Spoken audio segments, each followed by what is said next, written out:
দীপার হাত থেকে কাচের গ্লাসটা ভেঙে যাওয়ার জন্য সাক্ষ্যবাবু বলে যে এই টাকাটা ওনার মাইনে থেকে কাটা হবে। দীপা এই কথা শুনে খুশি হয়ে যায় যে তার চাকরিটা পাকা হয়ে গেছে। সাক্ষ্যবাবু বলে যে তোমার চাকরিটা পাকা হবে 3 মাস পর থেকে, আর তার আগে অব্দি তুমি ডেইলি বেসিসে টাকা পাবে।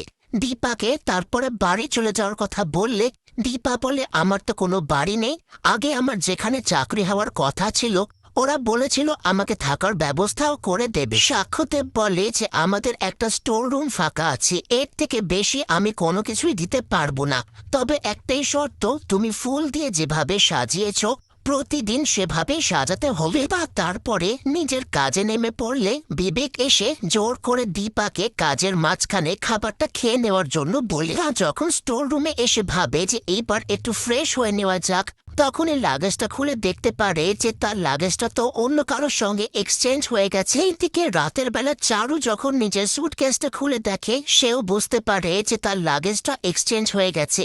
এইদিকে সূর্য আপন মনে ভাবছিল এই শহরে নিশ্চয়ই আমার আপনজনের ছোঁয়া লেগেছে, তা না হলে আমার কেন এতবার করে মনে হচ্ছে যে দীপা এইখানে এসেছে। চারুর চিৎকার শুনে সূর্য যখন নিচে নেমে আসে তখনই সুটকেস থেকে এরকম সাজানো একটা ফুল, শাড়ি এগুলো দেখে সূর্যর খুব দীপার কথায় মনে পড়ে। দিকে দীপা অস্থির হয়ে যায় যে এখন আমাকে নতুন জামা কাপড় কিনতে হবে, এতগুলো টাকা আমি কোথা থেকে পাবো। সোনা তারপরে নিচে নেমে এসে চারুকে বলে যে তোমার লাগেজটা বদলে যাবে কি করে, তুমি তো জার্নিটা করোইনি।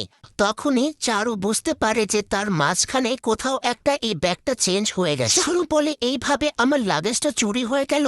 সূর্য বলে তোমার লাগেজটা চুরি হয়েছে কে বলেছে, হয়তো যার কাছে তোমার লাগেজটা রয়েছে সে ভাবছে তুমি ওর লাগেজটা চুরি করেছো বলে একজন অচেনা মহিলাকে তুমি এত সাপোর্ট করছো ডাক্তার বাবু। এই কথাটা শুনে সোনা চিৎকার করে বলে যে তুমি আমার বাবাকে ডাক্তার বাবু বলে একেবারে ডাকলেই। রত্না দেবী দীপাকে ফোন করে বলে যে সকাল থেকে আমি তোকে ফোন করছি, একবার খবর দিবি না, তুই ওখানে ঠিক আছিস তো? দীপা বলে আমি একদম ঠিক আছি, এখানে অনেক বড় ঘর দিয়েছে আমাকে থাকার জন্য।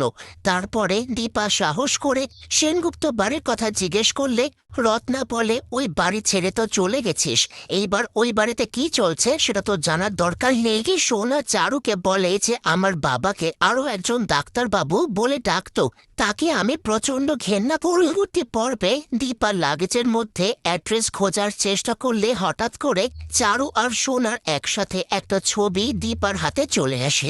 দীপার লাগেজ থেকে রূপার একটা ছবি পাওয়া গেলে চারু সূর্যকে বলে একবার দেখে যাও এখানে আমি কি পেয়েছি।